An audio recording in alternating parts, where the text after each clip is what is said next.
ऋतुजानं जे गाणं सांगितलंय ना, ते गाणं साहिर लुधियानवी नावाच्या एका कवीचं नाव. हा हिंदी कवितेतला म्हणजे हिंदी चित्रपट सृष्टीतला सर्वोत्कृष्ट कवी म्हणायला हरकत नाही. खरं असं कोणाची कम्पेअर करू नये, कारण साहिर, मग कैफी आझमी, मग राजा मेहंदी अली खान, त्याच्यानंतर आपला कोण राजेंद्र कृष्ण, त्याच्यानंतर साक्षात शैलेंद्र, साक्षात हसन जयपुरी, त्याच्यानंतर गुलजार, यांच्यावरती कसा अन्याय करायचा असं होतं. त्यामुळे सर्वोत्कृष्ट असं म्हणणं म्हणजे या सगळ्यांवरती अन्याय करणं आहे. सर्वोत्कृष्टांपैकी एक आहे. सर्वोत्कृष्टांपैकी एक आहे हे गाणं नाही, ही कविता आहे. ही कविता आहे आणि ही कविता प्यासामध्ये वापरते. बहुतेक अजयच्या ग्रुपमध्ये ऋतुजा आहे आणि बहुतेक आता प्रत्येक एक जण आपलं गाणं निवडतोय आणि ते गाणं पासूच्या आधीच आहे ना ते, त्याच्यामुळं त्या गाण्याचा अर्थ आता त्याच्यामध्ये उर्दू शब्द खूप आहेत. ओके, उर्दू शब्द खूप आहेत. आणि तुम्हाला सांगतो, मॅडमना मी सांगितलं होतं तिला जमतात तेवढ्या शब्दांचे अर्थ लिहि आणि त्याला उत्तर पाठव. मॅडमचा हा आग्रह होता की तू जसं पहिल्या बॅचला बोलला होतास एका गाण्याबद्दल, तसं तू या बॅचला या गाण्याबद्दल बोल. लकीली तुला समोरून प्रश्न आलेला आहे, तो मला आलाय, मेल त्यांना आहे, पण हा प्रश्न आपल्याला आहे. आणि त्याच्यामुळे तू हे सगळ्यांना सांग की कसं गाणं असू शकतं. आणि त्याचं प्रेझेंटेशन जर करायचं झालं, मग ते प्रेझेंटेशन व्हिडिओ एडिटिंग मधनं असेल किंवा ते प्रेझेंटेशन ओपनजीएल सारख्या 3D मधनं असेल किंवा कसंही असेल तसं प्रेझेंटेशन कसं करायचं. जसं मी याचं आपल्या मॅट्रिक्सच्या 3rd पार्टच्या शेवटच्या गाण्याचं प्रेझेंटेशन मी याला केलं होतं आत्ताच्या कार्यक्रमाला. शेवटच्या गाणं नाही ते ऍक्च्युली, तो इट्स म्युझिक ट्रॅक असं तो माझं सद्गमायचा. तसं जे मी केलं होतं ते जे न्याय देणं असतं ते काय असतं, ते शब्द काय असतात, त्या शब्दांची ताकद काय असते. ओके, हे आणि जे गाणं ऋतुजानं निवडलं किंवा या गाण्याबद्दल मी आधी बोललो होतो, मला तुमच्या गाण्याचं चॉईसच आवडलं. खूप छान आहे. तुमचं म्हणजे तुमचं म्युझिकचं ज्ञान अतिशय उत्तम आहे, अतिशय उत्तम आहे. तुम्ही म्युझिक ज्या पद्धतीने वापरताय, ज्या पद्धतीने तुम्ही टायटल्स तयार करताय, एक नंबर, एक्सलंट एक्सलंट. तुम्हाला या गाण्याचा अर्थ सांगण्याच्या आधी याची थोडी बॅकग्राऊंड. हा पिक्चर 55 सालचा. ओके, 55 ते 57 या काळामध्ये त्याचं बिल्डअप झालं आणि नंतर तो प्रेझेंट केला गेला आणि प्रचंड गाजला पिक्चर. तिथं कळलं की गुरुदत्त हा काळाच्या पुढे जाणारा दिग्दर्शक, काळाच्या पुढचा विचार करणारा दिग्दर्शक. तिथं कळलं गुरुदत्तचा प्यासा काय, मग कागज के फूल काय, साबिब गुलाम काय, कागज के फूल मध्ये बिछडे सभी बारी बारी आता एकानं त्याच्या प्रेझेंटेशन मध्ये वापरलं होतं. मला त्याचं इतकं कौतुक वाटलं. अरे, प्रेझेंटेशन मध्ये वापरलं राहुल मानकरनं त्याच्या प्रेझेंटेशन मध्ये बिछडे सभी बारी बारी. तुम्ही बिछडे सभी बारी बारी प्रेझेंटेशन मध्ये वापरणारी मुलं आहात, मग तुम्हाला माझे मोराल तुमचे इतके चांगले कोणाला कळणार, तुमचे इतके चांगले कोणाला करणार माझे. त्यामुळे मला तुमचा अभिमान आहेच, प्रश्नच नाही. तुमच्या जोरावर तर मी उभा आहे, तुमच्या जोरावर तर मी उभा आहे. सो तर याची बॅकग्राऊंड अशी आहे की एक कवी आहे. मी तो पिक्चर पाहिला नसेल तर पहा. मोठ्या प्रोजेक्टच्या आधी चांगले पिक्चर पहा. मी जे पिक्चर लिहून दिले त्याच्यातला हा पिक्चर प्यासा 55 ते 57 बिल्डअप आहे त्याचा. तर त्याचा एक कवी आहे, अतिशय हलव्या मनाचा कवी आहे. एवढा हलव्या मनाचा कवी की भुंग्यावरती बोटाचा पाय पडल्यावरती भुंग्याचं चिरडलं जाणं त्यानं सुद्धा अस्वस्थ होणारा कवी आहे असा. ओके, म्हणजे ये हंसते हुए फूल, ये महका हुआ गुलशन, ये रंग में और नूर में डूबी हुई राहें, ये फूलों का रस पी के मचलते हुए भंवरे, मैं दूं भी तो क्या दूं तुम्हें ये शोक नजारो. आणि त्याच्यावरती त्याचा पाय पडतो त्या एका माणसाचा आणि तो चिडून निघून जातो. आणि त्याच्यावरती हा कवी म्हणतो, ले दे के मेरे पास कुछ आंसू है कुछ आ है. त्याच पिक्चरची स्टार्ट आहे, त्या पिक्चरच्या स्टार्टचं काव्य आहे. सो असा हा हळव्या ह्याचा कवी. त्याचा म्हणजे त्याला त्याच्यात आणि गंमत अशी की त्याच्या काव्याची कुणाला कदर नाही, त्याच्या घरच्यांना कदर नाही. तर त्याचे 2 भाऊ त्याला कायम म्हणजे हाड हाड करणारे, पुरुत करणारे. एक आई त्याच्या बाजूची आहे, पण आई पण त्याची राहत नाही, आई पण निघून जाते तिच्या.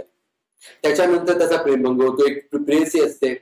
ओके, तर प्रेमभंग होतो, उद्ध्वस्त होतो आणि उद्ध्वस्त होऊन दारू प्यायला लागतो. पण दारू प्यायला लागतो म्हणजे देवदास होतो असंही नाहीये. आणि इथंच असा दारू पिताना वेश्यावस्तीतून जात असतो. 55 सालची वेश्यावस्ती आहे. याचा अर्थ आज वेश्यावस्ती नाही असं नाही बरं का, आजही वेश्यावस्ती आहे. फक्त चाल बदललंय, कॅनव्हास बदललाय, रूप बदललंय. चाल बदललंय, कॅनव्हास बदललाय, रूप बदललंय, मागणी बदललेली आहे, हिशोब बदललेले आहेत, ड्रेस बदललेले आहेत. पण आजही वेश्यावस्ती आहे. आणि हातामध्ये पेला घेऊन तो त्या वेश्यावस्तीमधनं हिंडतोय, फिरतोय म्हणजे असा. आणि फिरता फिरता त्याच्या तोंडून साहिरचं हे काव्य बाहेर पडतं, गुरुदत्त. ओके, नंतर साहिरचं काव्य, संगीतकार एस डी बर्मन. कमीत कमी संगीत वापरून जास्तीत जास्त इम्पॅक्ट कसा आणता येतो याची ही 3 गाणी म्हणजे धन्य उदाहरण आहे. 3 गाणी धन्य उदाहरण आहे. एक हे जिने आज इंद पर्व काय, दुसरं ये महिलो ये तख्तो ये ताजों की दुनिया, याच पिक्चर मधलं. आणि तिसरं बिचरे सभे बारे. त्यातलं सगळ्यात कमी संगीत या गाण्यात. नंतर हाच प्रकार मग हकीकत मध्ये परत एकदा वापरला होता कैफी आजमीच्या गाण्याला. मैं सो चक्कर उसके दर से उठाता कि वो रोक लेगी मना लेगी मुझको. हकीकत मधलं अप्रतिम कैफी आजमीचं अप्रतिम गाणं म्हणजे ते गझल येते ऍक्च्युली, गाणं म्हणणं पण चुकीचं आहे. आणि मदन मोहनचं संगीत आहे त्याला. कमीत कमी संगीतामध्ये किती इम्पॅक्ट देऊ शकतो आपण. त्याचं मैये सो चक्कर हे एक उदाहरण आहे आणि हे उदाहरण.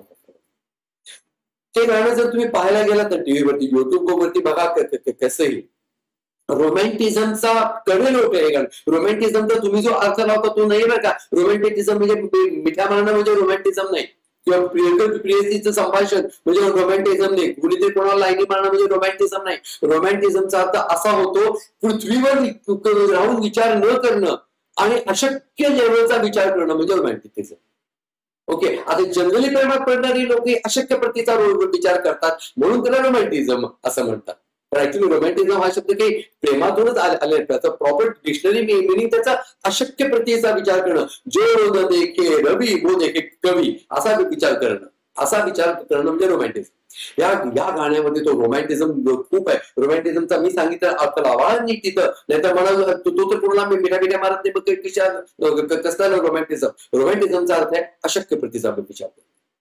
त्याच्यामध्ये काय अशक्य वेश्यावस्ती आजही आहे, तेव्हाही होती. हो, पण अशक्य प्रतीचं काय काय बघा त्याच्यामध्ये. एक जण त्या वेश्यावस्तीतून फिरता फिरता हातामध्ये ग्लास घेऊन गाणं म्हणतोय हातामध्ये. ओके, आता याच्यामध्ये पहिली गोष्ट म्हणजे दारूचा ग्लास. हा त्या काळी ठीक आहे, पण दारूचा ग्लास हातात घेऊन गाणं म्हणत हिंडणं तेही दारूच्या नशेमध्ये शक्य नाही, दारू सांडेल. ओके, हा एक थोडासा अशक्य प्रतीचा विचार आहे. हा, बाटली असती ते जास्त संयुक्तिक वाटलं असतं, बाटली असायला पाहिजे होती ग्लासपेक्षा. पण त्याला बसलो गुरुदत्तासारखे दिग्दर्शकांना ग्लास का ठेवला. गुरुदत्त वेडा नव्हता, त्याला तो रोमॅन्टिझम दाखवायचा होता. कारण त्याला एका कडव्याला कवीच्या डोळ्यातून पडलेले अश्रू त्या मद्यामध्ये पडतायत, त्या ग्लासामध्ये पडतायत, हा त्याला इम्पॅक्ट साधायचा होता. म्हणून त्यानं बाटली काढली आणि त्यानं ग्लास, हा इम्पॅक्ट त्याला साधायचा होता. आणि तो इम्पॅक्ट त्या काही रोमॅन्टिझमची पराकाष्ठा होता. म्हणजे तो त्या रोमॅन्टिझमचा पीक होता त्या वेळेला. तो त्या रोमॅन्टिझमचा पीक होता त्या. जर तुम्हाला जमलं ना तर मी तुम्हाला 3 पुस्तकच सांगतो. ती 3 पुस्तकं वाचा तर जर कधी जमली तर. एक म्हणजे गुरुदत्त एक अशांत शोकांतिका. गुरुदत्त एक शोकांतिका, गुरुदत्त एक अशांत कलावंत आणि आमीन शायरा. त्यातला आमीन शायरा तुम्हाला मिळतं की नाही मला आता माहिती नाही. आमीन शायरा एक गुरुदत्त आणि मीना कुमारी या दोघांवरती एकत्र आहे. गुरुदत्त एक अशांत कलाबाबत पण आहे आणि गुरुदत्त एक शोकांतिका तर अफलातून आहे, एक अरुण खोपकरांचं आहे, एक इसाक मुजावरचं आहे आणि एक बहुतेक अंजन कुमारचं आहे.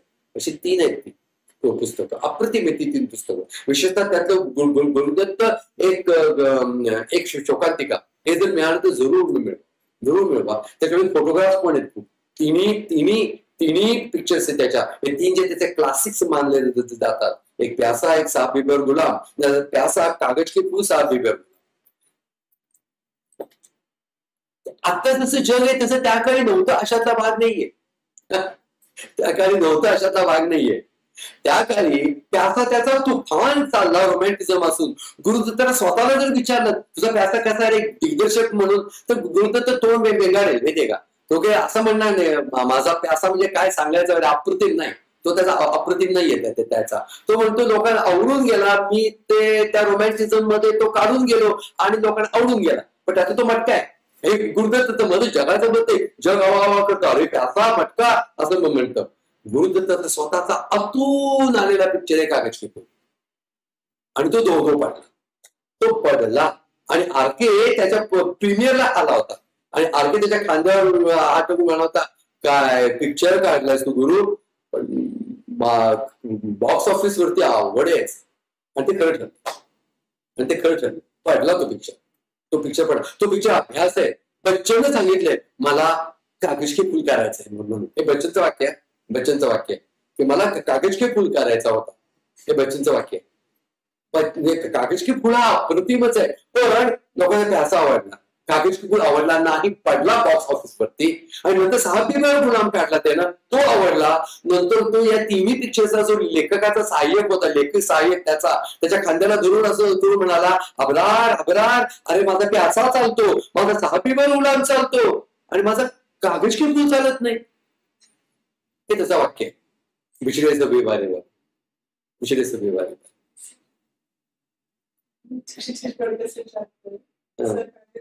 बघितल्यानंतर जाम भीतीच वाटायला पण खूप राहून विचारित होतं म्हणून काय करावं. खरंय क्षितिज, खरंय. कागज के फूल हा तासा होता पिक्चर. प्रसिद्धीची सुद्धा भीती वाटायला लागते. त्यामुळं आज माझ्यावर जी वेळ आली आता मी तुम्हाला म्हटलं त्या एका विद्यार्थ्याची ती की त्या काळी नव्हती किंवा त्याच्याही आधी नव्हत्या अशातला भाग नाहीये. ही सगळ्यांच्यावर कधी ना कधी वेळ येऊन गेली असते. प्रसिद्ध लोकांच्यावरती ही वेळ कधी ना कधीतरी येऊन जाते. तुम्ही केलेलं किती घाण होतं असं सांगणारे लोक भेटतात. बच्चनचा नसीब चालतो. बच्चनचा अतिशय घाणेरडा त्यानं अंड उगवलंय. बच्चननं अंड उगवलंय. अंड्यावर तो बसलाय आणि अंड उगवलंय त्यानं. तो इतका गलिच्छ मर्द चालतो. त्याच्यानंतर दोनों जवानी के मस्ती में चूर, तेरा कसूर है ना मेरा कसूर, ना तुमने सिग्नल देखा ना मैंने सिग्नल देखा, ऍक्सिडेंट हो गया रब्बा रब्बा. हे गाणं बच्चन आणि असलेला तो सुद्धा चालला. कुली मर्द त्याच्यासाठी तुकार पिक्चर चालले पण बच्चनचा मय आजादू नाही चालला. जो चालायला पाहिजे होता तो मय आजादू नाही बच्चनचा. कितने बाजू कितने सर गिनले दुश्मन ध्यान से, हारेगा वो हर बाजी जब खेले हम जी जान से. तो नाही चालला. ही वेळ प्रत्येकावर अशी तशी येऊन गेलेलीच आहे. अशी तशी प्रसिद्ध लोकांच्या वरती अशी जाते. ते डिस्टर्ब होतात. भयंकर डिस्टर्ब. गुरुदत्त अतिशय डिस्टर्ब झाला होता. बच्चन पराकोडीचा डिस्टर्ब झाला होता. शेवटी तो म्हणाला मी तेऱ्या उडवत नाचणंच लोकांना आवडतं, मी तसंच करणार. आणि तो तसंच करायला लागला. त्याच्यानंतर त्यांनी शहनशाह वगैरे तुकार पिक्चर केले त्यानं आणि ते चालले. ते दोघं चालले. रिश्ते में तो हम तुम्हारे बाप होते, नाम है शहनशाह हा चालला. कितने बाजू कितने सर गिनले दुश्मन ध्यान से, हारेगा वो हर बाजी खेळे हम जी जान से. नाही चाललं. हे होतं प्रत्येकाचं. माझंही झालं माझं होतं. ओके असो. तर तो त्या वेश्यावस्तीतून फिरतोय. वेश्यावस्ती ही त्या काळची इव्हन आजचाही काही फार फरक पडलाय अशी नाहीये. म्हणजे लाईक त्याला धंदा म्हणायचे लोक त्यावेळेस. धंदा शब्द त्यावेळेला ज्या प्रकारानं उच्चारला जायचा ना त्याच्यातून त्या धंदा शब्दाच्या प्रोनाऊन्सिएशन बद्दल कळायचं समोरच्याला काय अपेक्षित आहे. नाहीतर तुम्हाला काय नाही मेरा धंदा है कहना माल का. ह्याच्यातला धंदा शब्द आणि तुमच्या धंदा करती हो क्या ह्यातला नुसत्या त्या उच्चारातून कळायचं की काय अपेक्षित आहे ती वेश्या असते. जिथं बाजार आहे, बाजारात बसलेली लोक म्हणजे स्त्रिया, आणि त्यांना बसवलं कोणी ते पुरुषांनी. या पुरुष प्रधान संस्कृतीनं या स्त्रियांना त्या बाजारामध्ये बसवलेलं आहे, कोणी स्वतःच्या इच्छेनं बसलेलं नाहीये. मग ती स्त्री कशी आहे? ती स्त्री कशी आहे? या ज्यांना भारतावरती फार अभिमान आहे ना, त्यांनी या आणि पहा ती स्त्री कशी आहे, पहा ती स्त्री कशी आहे. ओके, पहा तुम्हीच घडवली ती, तुम्हीच घडवली आहे असं म्हणणार ते काव्य आहे. असं म्हणणार, असं सांगणार ते काव्य, असं सांगणार ते काव्य. तुम्हाला सांगतो याच्यामध्ये जे काही त्यानं वर्णन केलेलं आहे त्याच्यात उर्दू, एक साहेब मुळात उर्दू कवी होता. ओके, मुस्लिम समाजातून आणि तो लहानपणापासून त्याच धर्माच्या ह्याच्यातून आल्यामुळं जरी डाव्या विचारसरणीचा असला, लेफ्ट विचारसरणीचा असला, तरी उर्दूचा पगडा खूप होता. मी कैफी आझमी, साहिर या दोघांच्यावरती मी उर्दूचा पगडा प्रचंड बघितलेला आहे. उर्दूचा पगडा, पण पगडा खूप होता. पण सर्वधर्म समभाव, धार्मिक अंधता नव्हती. उर्दूचा पगडा म्हणजे त्यांची काव्याची भाषा फक्त उर्दू होती, काव्याची भाषा फक्त उर्दू होती. पण सर्वधर्म समभाव मात्र एकत्र होता. तो सुद्धा या गाण्यामध्ये आहे, तो सुद्धा या गाण्यामध्ये. मी तुम्हाला आता काय मी ते खरं सांगू, शिरवाडकर किंवा विंदा करंदीकरांच्या सारखं एखाद्या इंग्रजी काव्याचं जर तुम्हाला त्याच्या शब्दांचा अर्थ समजावून सांगायचा असेल, किंवा जर तुम्हाला त्याचा अर्थ सांगायचा असेल, तर त्याची कविताच करून सांगायला पाहिजे. पण मी कवी नाही. ओके, आणि साहिरच्या प्रतिभेच्या जेणे नाज इंद पर्व कहायला मराठी काहीतरी काव्य करून देणं हा त्या कवित्वाचा अपमान आहे, साहिरचा अपमान आहे. तो अपमान करायची माझी इच्छा नाही. म्हणून तर मी काय करतो, मी तुम्हाला त्याचं एक कडवं सांगतो, मग त्याच्यातले शब्दांचे अर्थ सांगतो आणि ते कडवं तुम्हाला परत म्हणून दाखवतो. असं आपण त्याचं कडवं करत करत ते बघूया. तुम्हाला जर ते आवडलं तर तुम्ही ते गाणं प्रेझेंट करायचा प्रयत्न करा. चॅलेंज तर आपला तुम्ही म्हणून कराच असंही नाहीये. मे बी ते खूप अवघड वाटेल, ओव्हरवेल्मिंग वाटेल, नका करू. पण तुम्हाला मुळात त्या गाण्याची चॉईस करायची वाटली, यातच मी भरवून पावलो, यातच मला सगळं मिळालं. आय एम व्हेरी हॅपी की तुम्हाला त्या गाण्याची चॉईस करावीशी वाटली, तुम्हाला त्या गाण्याची चॉईस करावीशी वाटली, यातच मी खूप खुश आहे, यातच मी खूप खुश आहे. ओके, तो आणि रफीनं गायलंय साहिर, गुरुदत्त दिग्दर्शक, म्हणजे विखे मूर्तीचा कॅमेरा, हे सगळं कॉम्बिनेशन म्हणजे पॉइझन कॉम्बिनेशन आहे, सगळं पॉइझन कॉम्बिनेशन. आणि ते काव्य कसं चढत जातं बघा, तो कसं सांगत जातो बघा. ऐका, पहिलं कडवाच आहे. ये कूचे ये नीलाम घर दिल कशी के, ये लुटते हुए कारवां जिंदगी के, कहाँ है मुहाफिज खुदी के, जिन्हें नाज है हिंद पर वो कहाँ है, कहाँ है, कहाँ है, कहाँ है. ओके, आता ज्यातल्या शब्दांचा अर्थ बघूया. आता ये कूचे म्हणजे छोटे मोठे रस्ते, छोटे मोठे रस्ते. ये कूचे ये नीलाम घर म्हणजे जिथे लिलाव चालतो ना, वेश्यावस्तीमध्ये शरीराचा लिलाव चालतो, त्यामुळे जिथे लिलाव चालतो, ये नीलाम घर, नीलाम म्हणजे लिलाव, नीलाम घर वेश्यावस्ती. ये नीलाम घर दिलकशी के, इथे दिलकशीला दोन अर्थ आहेत. दिलकशीचा एक अर्थ आहे की स्वतःच्या खोट्या प्रेमाची, म्हणजे मानसिक प्रेमाची, म्हणजे शारीरिक प्रेमाची भूक मानसिक प्रेमातून खोटं व्यक्त करण्यासाठी लोक इथे येतात. तर अशा या दिलकश वातावरणातलं, अशा या मोहक वातावरणातलं हे लिलावाचं घर आहे, नीलाम घर आहे. ओके, आणि दिलकशीचा दुसरा अर्थ होतो की स्वतःसाठी किंवा स्वतःच्या मनोरंजनासाठी तयार केले. सो ये कूचे ये नीलाम घर दिलकशी के, ये लुटते हुए कारवां जिंदगी के. कारवां म्हणजे समूह किंवा म्हणजे समूहानं जाणं, कारवां. ओके, कारवां गुजर गया गुबार देखते रहे, त्याचा कारवां ये. आणि मग म्हणजे या समूहानं समूहाचा कारवा, पण इथे समूह दोन्ही अर्थाचा आहे. या वेश्यावस्तीमध्ये असणाऱ्या या बेजान आणि निष्पाप स्त्रियांचा समूह तो पण एक कारवाचा आहे. चाललंय त्यांची जिंदगी आणि यामधून अर्थ न कळता किंवा आपण काय पाप करतोय ते न कळता पण भटकणाऱ्या लोकांची पण जिंदगी, त्यांचा पण कारवा चाललेला आहे असा. ओके, ये लुटते हुए म्हणजे लुटलेला ये लुटते हुए कारवा जिंदगी के, कहाँ है मुहाफिज खुदी के.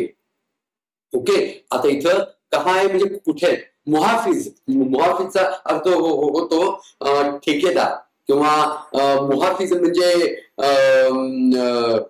याचा अभिमान असणारे किंवा याला फॉलो करणारे.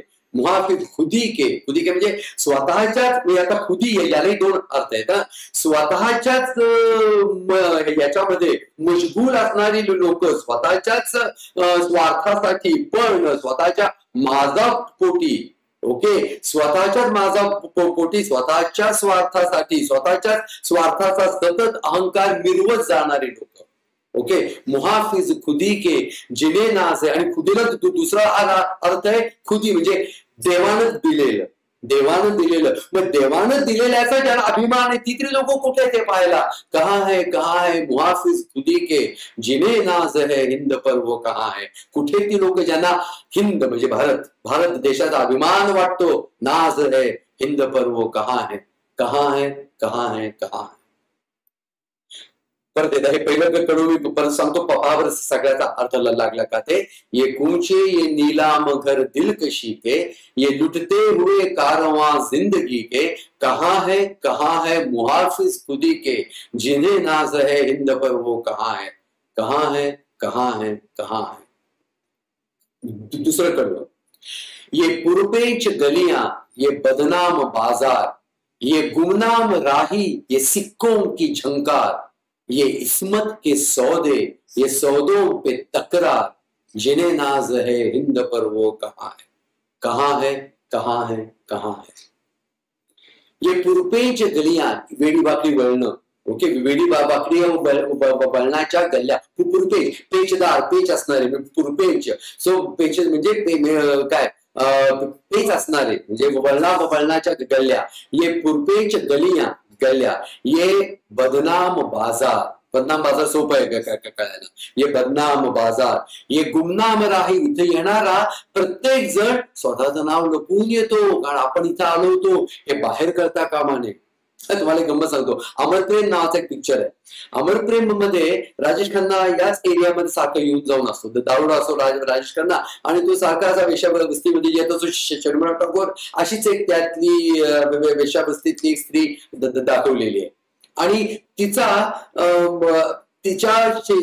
त्यांच्या घराच्या समोर एक आता पैसे नसतात म्हणून नाईलाजानं काही जणांना अशा एरियामध्ये ते सभ्य धुवट समाजाचे असूनही त्यांना अशा वस्तीमध्ये राहावं लागतं, कारण त्यांना बाहेर राहायला पैसा नसतो. मग नाईलाजानं त्या लोकांना यांच्या समोर राहणार आहे का म्हणून ओळखलं जातं. ओके, आता ह्याच्यामध्ये ते जे कुटुंब आहे त्याला राहणार सुजित कुमार यांचं जे कुटुंब आहे त्या कुटुंबातला त्या मुलाला शर्मिळा टागोरची गोडी लागते. छोटा मुलगा असतो. बडा नटखट है एक किशन कन्हैया, का करे यशोदा मैया, या पिक्चर मधलं त्या लहान मुलाला उद्देशून म्हटलेलं गाणं आहे. तो त्याला सावत्र आई असते. तर सावत्र आई त्याचे लाड करत असते, तर ही त्याला मिळते, ही त्याच्यावरती अक्षरशः यशोदाने श्रीकृष्णावर प्रेम करावं तर तसा छोट्या मुलासारखं प्रेम करते. पण नंतर नवरा बायको म्हणजे त्याचे खरे वडील आणि सावत्र आई येऊन हिच्या घरी तिचा भयंकर पाण उतारा करतात तिच्या या व्यवसायाचा आणि तिच्या एकंदर याचा. ती खूप कोसळते, रडते की माझं प्रेम त्याच्यावरती असं नव्हतं. ज्यावेळेला राजेश खन्ना नंतर येतो तिच्याकडं आणि तो म्हणतो की पुष्पा म्हणजे गाव, ती म्हणते नाही आज मी नाही गाऊ शकत, आज माझं असं झालेलं आहे, असं झालेलं आहे. त्याच्यामध्ये राजेश खन्नानं आनंद बक्षींचं गाणं आडीचं म्युझिक आहे. त्या गाण्यामध्ये ही ओळ आहे, कुछ तो लोग कहेंगे लोगों का काम है कहना, छोड़ो बेकार की बातों में यूं ही बीत ना जाए रहना. ओके, कहीं बीत ना जाए रहना. त्याच्यामध्ये कुछ रीत जगत की ऐसी है, हर एक सुबह की शाम हुई। तू कौन है, तेरा नाम है क्या, सीता भी यहाँ बदनाम हुई। फिर क्यों संसार की बातों से भीग गए तेरे नैना। कुछ तो लोग कहेंगे, लोगों का काम है कहना। छोड़ो बेकार की बातों में कहीं बीत ना जाए रहना। पुढचं कडू बघा, हमको जो ताने देते हैं, हम खोए हैं इन रंगरलियों में। हमने छुप छुप के, हमने उनको भी छुप छुप के आते देखा इन गलियों में। ये सच है झूठी बात नहीं, तुम बोलो ये सच है ना। कुछ तो लोग कहेंगे, लोगों का काम आहे की कहना। लोक या गल्ल्यामध्ये येताना लपून छपून येतात, एक स्वतःचं नाव गाव सांगत नाहीत। हमने उनको भी छुप छुप के आते देखा इन गलियों में। तर त्यालाच अर्थाची ही ओळ आहे, ही ओळ आहे ज्याच्यामध्ये ये पुरपेच गलियां, ये बदनाम बाजार, ये गुमनाम राही, ये गुमनाम राही। तू नाव सांगत ती लोक की आम्ही या मोहल्ल्यात जाऊन आलो म्हणून। ये गुमनाम राही, ये सिक्कों की झंकार, सिक्के म्हणजे नाणी, नाण्यांचा म्हणजे काय म्हणतात झंकार किंवा नाण्यांचा खळखळाट। ये सिक्कों की झंकार, ये इस्मत के सौदे, ही ओळ खूप तिखट लिहिली त्याने।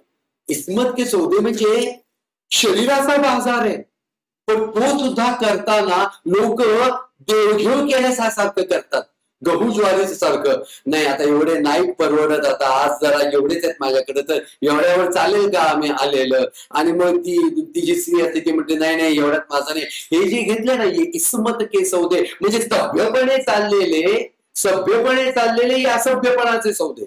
ये इस्मत के सौदे, ये सौदों पे तक्रार, आणि त्याच्यावरती ती स्त्री नाही जा जा चल, जेवढ्या पैशात माझं नाही बघणार। ये सौदों पे तक्रार, जिन्हें नाज है हिंद पर वो कहाँ है, कहाँ है, कहाँ है, कहाँ है। हेच कडवं परत ऐका आता, अर्थ सांगून झाला ना। ये पुरपेच गलियां, ये बदनाम बाजार, ये गुमनाम राही, ये सिक्कों की झंकार, ये इस्मत के सौदे, ये सौदों पे तकरार, जिन्हें नाज है हिंद पर वो कहाँ है, कहाँ है, कहाँ है, कहाँ है। पुढचं काय करू, ये सदियों से बेख्वाब सहमी सी गलियां, ये सदियों से बेख्वाब सहमी सी गलियां, ये मसली हुई अधखिली जर्द कलियां, ये बिकती हुई खोखली रंग रलियां, जिन्हें नाज है हिंद पर वो कहाँ है, कहाँ है, कहाँ है, कहाँ है। आता याचा अर्थ बघा, ये सदियों से, शतकानुशतक, ये सदियों से बेख्वाब सहमी सी गली। बेख्वाब म्हणजे स्वप्न नाही, कसली स्वप्न आली अशा जगण्याला, काय स्वप्न असणार आहे। बेख्वाब, ख्वाब म्हणजे स्वप्न, बे म्हणजे नाही। ये सदियों से बेख्वाब सहमी सी, घाबरून राहणारी, सेहमना म्हणजे घाबरणे, सहमी सी गलियां, ये मसली हुई चुरगाळली गेलेली, ये मसली हुई चुरगाळल्या गेलेल्या, ये मसली हुई अधखिली म्हणजे अर्ध्या वयाच्याच या चुरगाळल्या गेलेल्या, अर्धवट उमललेल्याच या चुरगाळल्या गेलेल्या, ये मसली हुई अधखिली जर्द म्हणजे पिवळ्या रंगाच्या, जर्द कलियां म्हणजे कळ्या, ये मसली हुई अधखिली जर्द कलियां, ये बिकती हुई खोखली रंग रलियां, ही म्हणजे सगळी रंगरंगोटी आहे, पण ती रंगरंगोटी फक्त विकायला काढलेली रंगरंगोटी आहे, समाधानाची रंगरंगोटी नाहीये ही विकायला काढलेली रंगरंगोटी, आलेल्या गिरायकाला बरं वाटावं म्हणून केलेली रंगरंगोटी आहे ही। ये बिकती हुई खोखली म्हणजे पोकळी रंग रलियां, जिन्हें नाज है हिंद पर वो कहाँ है, कहाँ है, कहाँ है, कहाँ है। आता मी कडो परत सांगतो, ये सदियों से बेख्वाब सहमी सी गलियां, ये मसली हुई अधखिली जर्द कलियां, ये बिकती हुई खोखली रंग रलियां, जिन्हें नाज है हिंद पर वो कहाँ है, कहाँ है, कहाँ है, कहाँ है। आता पुढचं कडो बाबा, वो उजले दरीचों में पायल की छन छन, वो उजले दरीचों में पायल की छन छन, थकी हार सांसों पे तबले की धन धन, ये बेरूह कमरों में खांसी की ठन ठन, जिन्हें नाज है हिंद पर वो कहाँ है, कहाँ है, कहाँ है, कहाँ है। ऐका पहा, ये वो उजले दरीचों में पायल की छन छन, दरीच्या म्हणजे खिडक्या, किंवा छोटे दरवाजे, त्या कालच्या वेशावरती त्या वेशा बसण्यास कशाला, त्या कालच्या घरांना पण अशा छोट्या खिडक्या आणि छोटे दरवाजे असायचे. इव्हन आजही धंदा करणाऱ्या खिडकीत बसला का तू असं म्हणतात. खिडकीला फार व्हॅल्यू आहे. खिडकीत बसलेलं असणं म्हणजे धंद्याला बसलेलं असणं असं म्हणतात. उजले दरीचो में, दरीच्या म्हणजे ती खिडकी, उजले दरीचो में पायल की छनछन म्हणजे पैंजणांची चंचल ऐकू येते.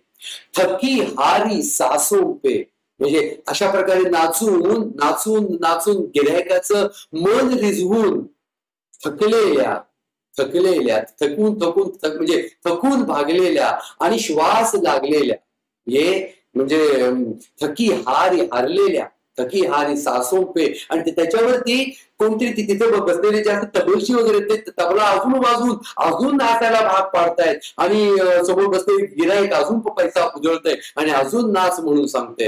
हे थकी हारी सासों पे तबले की धन धन. आणि इथं त्याच्या रोमॅन्टिकिझमचा कळस आहे. इथं तो एक माग रेकॉर्डेड खोकल्याचा आवाज. ओके, तो कदाचित त्याला तो त्यावेळेला योग्य वाटला असेल. नंतर गुरुदत्त ते विचार असतं तो खोकल्याचा आवाज देणं आवश्यक होतं का, तर खरंच त्याची गरज नव्हती. ताकद इतकी होती या गाण्याची, या सिच्युएशनची, रफी साहेबांची, साहिरची आणि एसबीची ताकद इतकी अफाट होती की त्याला खोकल्याच्या आवाजाची गरज नव्हती. पण कदाचित गुरुदत्ताला त्या काळच्या ऑडियन्सला समोर ठेवताना खोकल्याची ताकद म्हणजे खोकला असं वाटलं असावं म्हणून त्यानं मागे एका स्त्रीचा खोकला त्यानं हे केलेला आहे. ये बेरूह कमरो में म्हणजे काय, बेरूह म्हणजे काय, जीव नसलेलं निर्जीव खोल्या. ये बेरूह कमरो में खांसी की ठणठण, माणसाचा तो जो कोरडा खोकला असतो ना, गरिबीत आलेला आणि औषधं न मिळालेला टीव्हीचा खोकला, त्याचा असा आवाज येतो, ठण ठण ठण. ओके, त्याला व्हूपिंग कफ असं म्हणतात.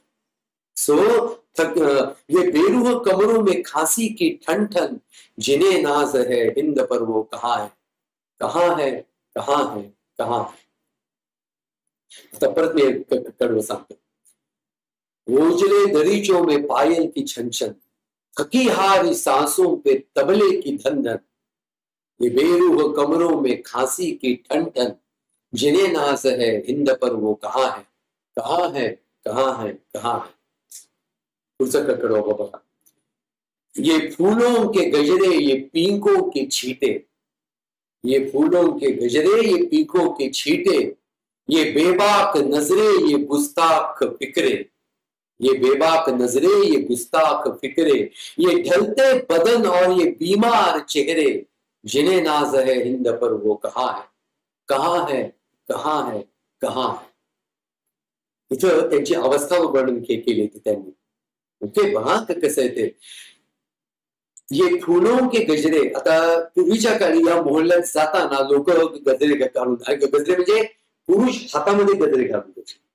म्हणजे स्त्रियांनी डोक्यात आणि म्हणजे बाकी शरीरभर गजरे घातले जायचे आणि पुरुष हातात गजरे घालून जायचे. इव्हन सरफरोश काही जुना पिक्चर नाही, फार जुना पिक्चर नाही सरफरोश. सरफरोश म्हणजे त्याचा आपला आमिर खानचा सरफरोश काही फार जुना पिक्चर नाही, पण त्याच्यात सुद्धा एक मोहल्ला असा दाखवलाय. त्याच्यामध्ये गजरे घालून हातात गजरे घालून जाताना लोक दाखवलेली आहेत आणि तो गजरे विकणारा बाहेर उभा असतो, ज्याला मुकेश ऋषी येऊन गुप्त बातम्या विचारतो.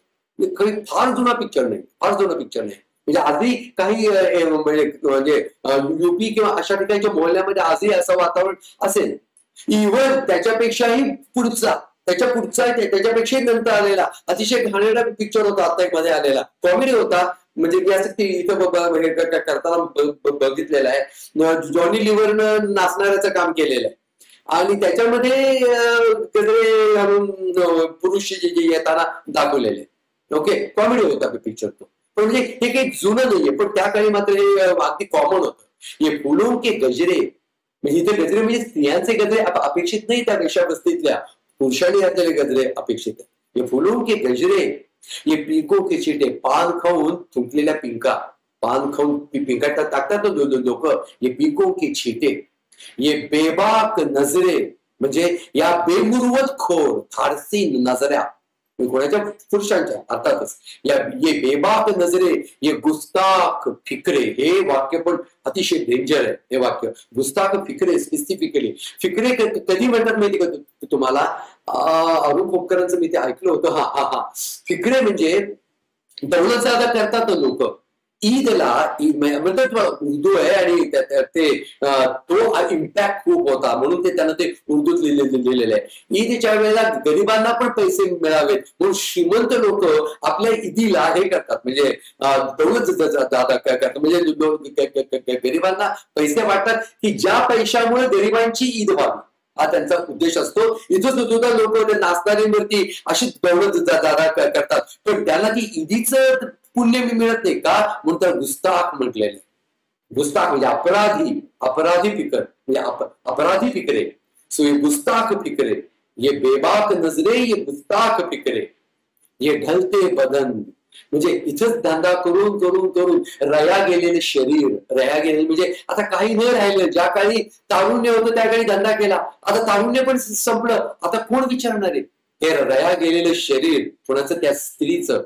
ये ढलते बदन और ये बीमार चेहरे, ये बीमार, ये आजारी चेहरे, जिन्हें नाज है हिंद पर वो कहाँ है, कहाँ है, कहाँ है, कहाँ है. त्याच्यानंतरच कडवं बघा कसं आहे.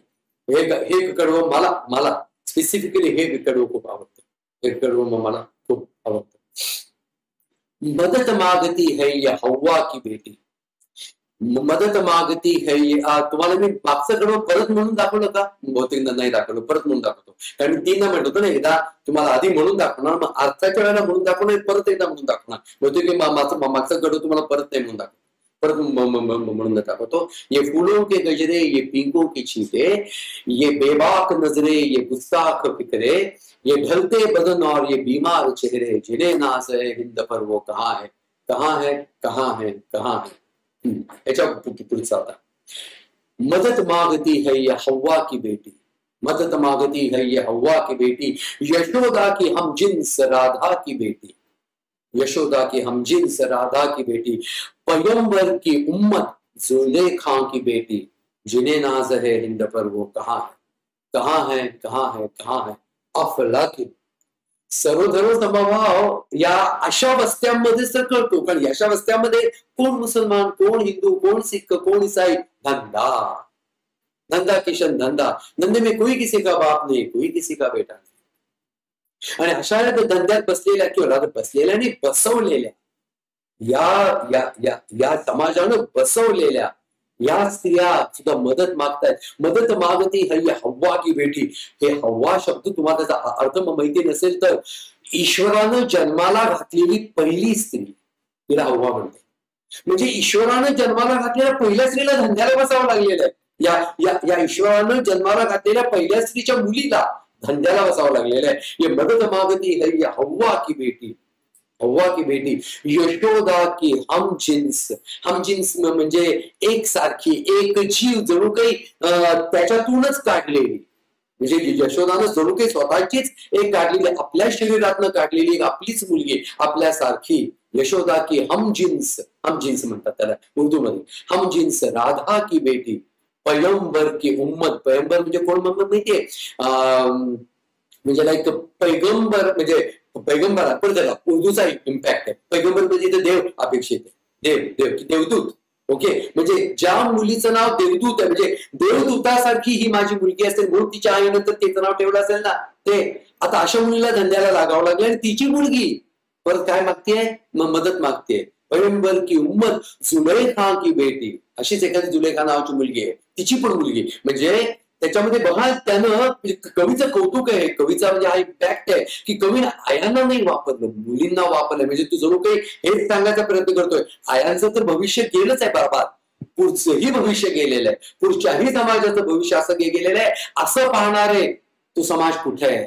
ज्या समाजानं असा हा धंदा तयार केला तो समाज कुठे आहे हे तो सांगायचा प्रयत्न करतोय. मदत मागती है ये हव्वा की बेटी, यशोदा की हम जिन्स राधा की बेटी, पैगंबर की उम्मत जुलेखा की बेटी. उम्मत म्हणजे पैगंबरांना आपली उम्मत म्हणजे आपली आशा. आपण आशा नाव ठेवतो बघा. एखादी आई आपल्या मुलीचं नाव आशा का ठेवते? कारण ती तिची आशा असते. तिला आयुष्यामध्ये ज्या काही निराशा होत्या त्याही आल्यानं सगळं माझ्या आयुष्यामध्ये चांगलं होईल ही आशा असते. मग त्याचं पैगंबरनं पण आपल्या मुलीचं नाव आशा ठेवलं असेल. आशा म्हणजे उम्मीद. सो पैगंबर की उम्मत जुलेखा की बेटी जिन्हें नाज है हिंद पर वो कहाँ है कहाँ है कहाँ है कहाँ है. ह्याच्या पुढचं कडवं मी अर्थच सांगितलं ना. तर परत एकदा हे कडवं म्हणतो पहा. मदद मांगती है यहोवा की बेटी यशोदा की हम जिन्स राधा की बेटी पैगंबर की उम्मत जुलेखा की बेटी जिन्हें नाज है हिंद पर वो कहाँ है कहाँ है कहाँ है कहाँ है. पुढचं कडवं आहे. हे कडवं उपहास म्हणजे त्याला टॉन्टिंग म्हणतात ना. टॉन्टिंग हे अख्ख्या समाजाबरोबर केलेलं टॉन्टिंग आहे. कवीला की केलेलं टॉन्टिंग आहे. ओके. यहाँ पीर आ चुके हैं जवां भी यहाँ पीर आ चुके हैं जवां भी तनोमंद बेटे भी अब्बा मियाँ भी तनोमंद बेटे भी अब्बा मियाँ भी बीवी भी है बीवी भी है ये बहन भी है माँ भी जिन्हें नाज है हिंद पर वो कहाँ है कहाँ है कहाँ है कहाँ है. म्हणजे ह्या पीर आ चुके हे. पीर म्हणजे इथं पीरचा अर्थ मशिदीतले पीर असा नाही घ्यायचा. मशिदीतले पीर, मंदिरातले पुजारी, चर्च मधले पादरी सगळे ह्या पीर भी आ चुके है जवान भी तरुण पण आलेले आहेत. तनोमंद बेटे हेल्दी मुलं पण आलेले. तनोमंद म्हणजे हेल्दी. तनोमंद बेटे भी अब्बा मियाँ भी. अब्बा मियाँ म्हणजे म्हातारी माणसं सुद्धा. म्हणजे लाज नाहीये समाजाला. म्हणजे देवाचं बाहेर देवाचा ढोंगीपणा करणारी लोक पण आली. पोरं पण आली. अगदी हेल्दी पण आली आणि म्हातारी थेरडी पण आली. ओके. तनोमंद बेटे भी अब्बा मियाँ भी. आणि अशांचीच ये बीवी भी है. ही कोणाची तरी बायको पण.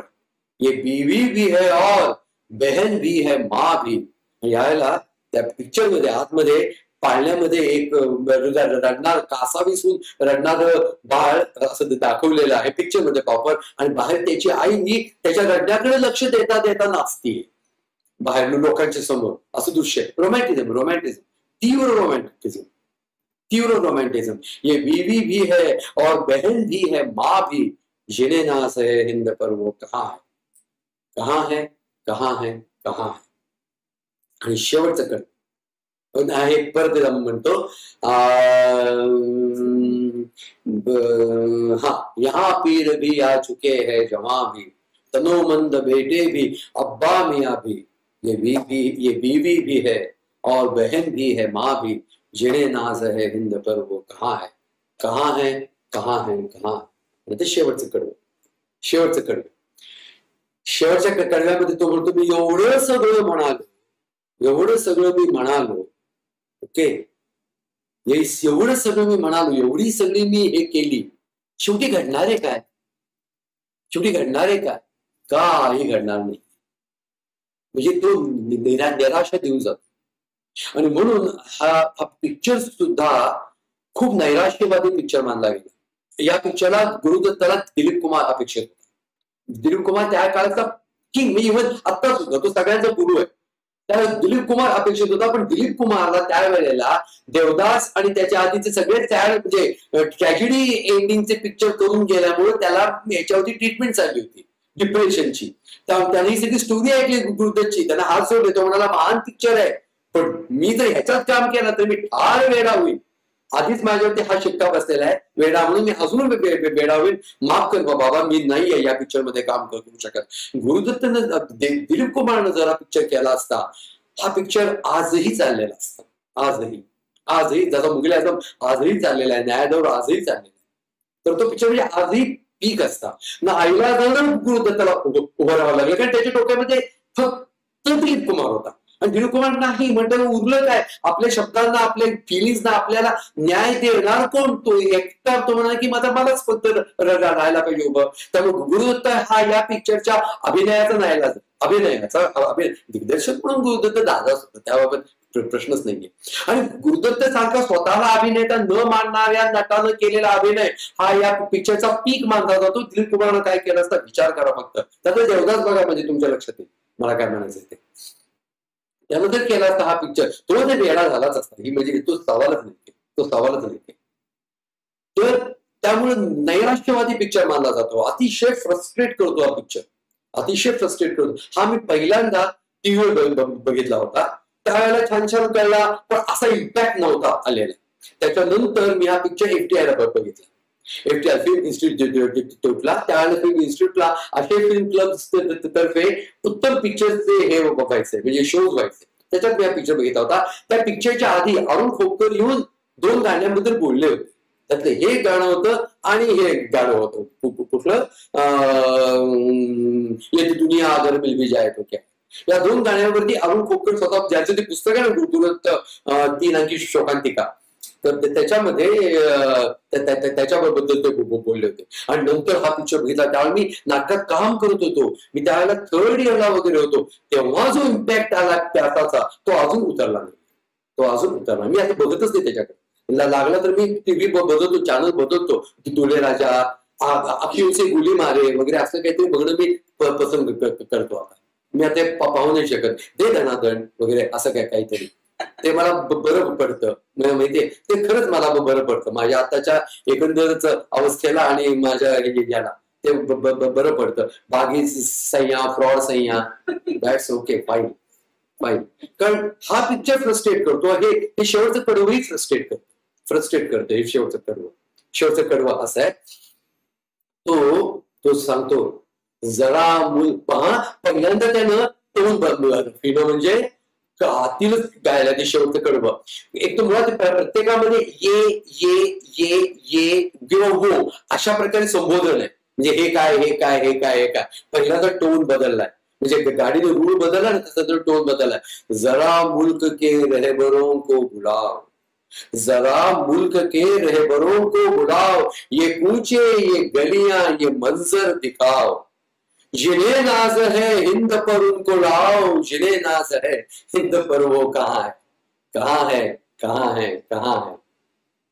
या कडव्याचा अर्थ असा आहे जरा मुल्क के रहबरों को बुलाओ म्हणजे काय. मुल्क म्हणजे देश, राज्य, प्रदेश. या देशाच्या राज्याच्या प्रदेशाच्या रहबरों को म्हणजे जे रस्ता दाखवणारे मार्गदर्शक मानले जातात, महान समाज सुधारक मानले जातात, या चळवळीचे त्या चळवळीचे विचारसरणीचे मानले जातात त्यांना जरा बोलवा. जरा मुल्क के रहबरों को बुलाओ अशांचा आवाहन करत तिथं साहेब कडवड झालाय. म्हणजे खऱ्या अशा लोकांना बोलवा नाही, अशा गोष्टीचा अशा आवडणाऱ्या लोकांना बोलवा जे स्वतःला समाज सुधारक म्हणतात, जे चळवळीचे करते म्हणतात, जे स्वतःला मार्गदर्शक समजतात. जरा मुल्क के रहबरों दम दिल्यासारखं म्हणतो तो. जरा मुल्क के रहबरों को बुलाओ, ये कूच है ये गलियां ये मंजर दिखाओ. हे ते रस्ते या गल्ल्या आणि हा नजारा मंजर म्हणजे नजारा ये मंजर दिखाओ. आणि पुढचं जिने नाज है हिंद पर उनको लाओ म्हणजे ज्यांना नाज आहे त्या भारतावरती त्यांना पण घेऊन ये. पण आता उरलेत कुठे असे जिने नाज है हिंद पर वो कहाँ है कहाँ है कहाँ है कहाँ. जरा मुल्क के रहबरों को बुलाओ, ये कूचे ये गलियां ये मंजर दिखाओ, जिन्हें नाज है हिंद पर उनको लाओ, जिन्हें नाज है हिंद पर वो कहाँ है कहाँ है कहाँ है कहाँ. अशी एक कविता.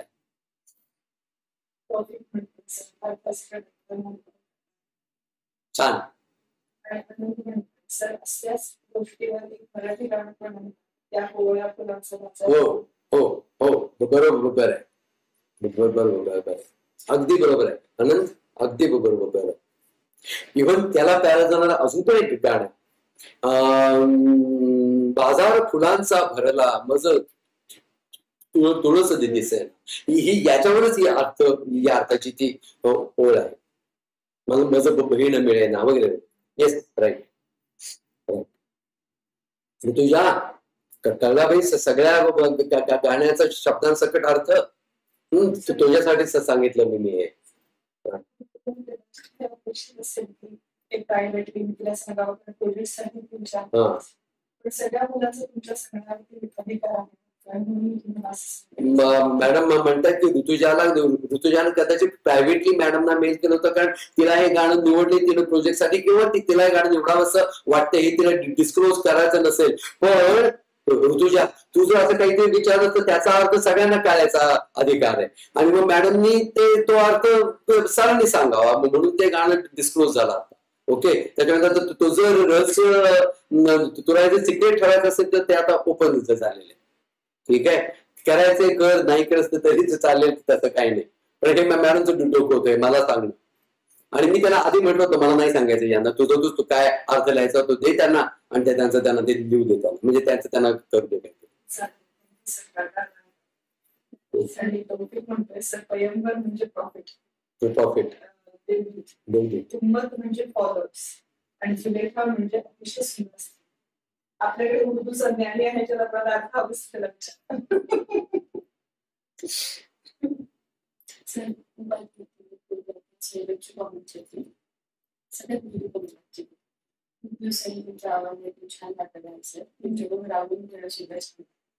सर स्वप्नील माने औषध कल्याण औषध कल्याण. सर बाग शिकताना येतो तसा पीक देतोय. पहिला अर्थ, दुसरा अर्थ, प्रत्येक कडवून जारी. वा वा स्वप्नील, छान छान, अल्गोरिदम आहे ना. येस, बाग शिकताना जसा फील आला तसा आला.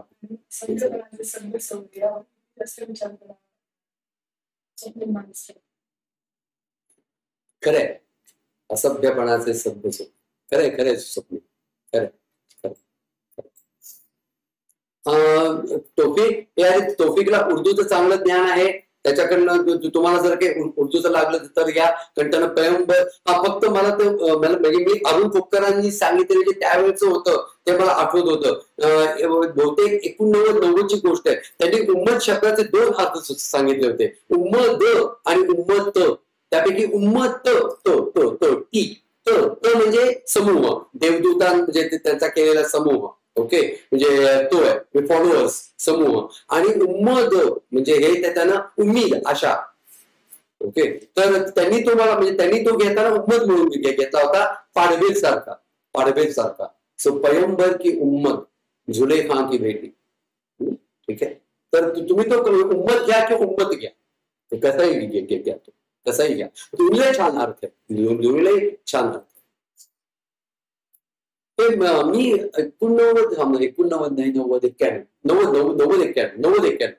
त्यावेळेला मी ऐकले, तेव्हा त्यांनी या गाण्याच्या शब्दांचे अर्थ सांगितले होते, उर्दूच्या शब्दांचे त्यावेळेला. तेव्हाच मला आठवतं, तर त्याला 30 वर्ष झाली, 32 वर्ष झाली.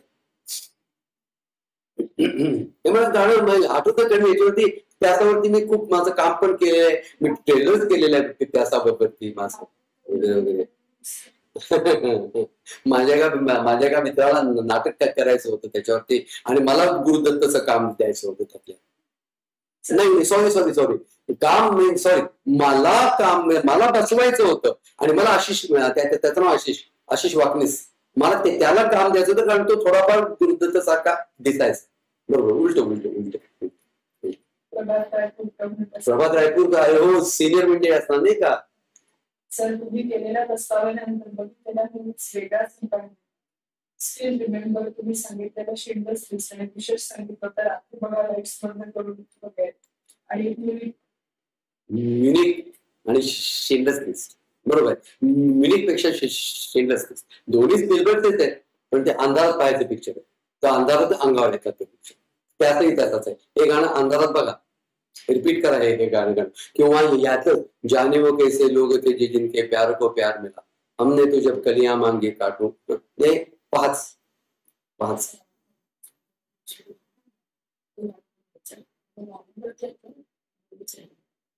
मला माहिती नाही त्याचं काही, माझा काही त्याचा काही उद्देश नव्हता.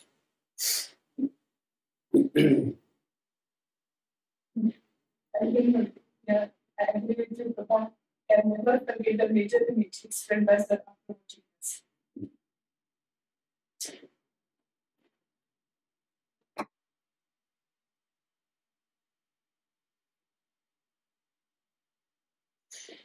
ती निहारा जी चार बॉक्स मध्ये टाकते ना, त्या प्यासामधली मेजर इमेज म्हणजे येशू ख्रिस्ताची इमेज गुरुदत्तनं तयार केलेली, 3-4दा तयार केली, कागज के फुल मध्ये पण केलेली आहे.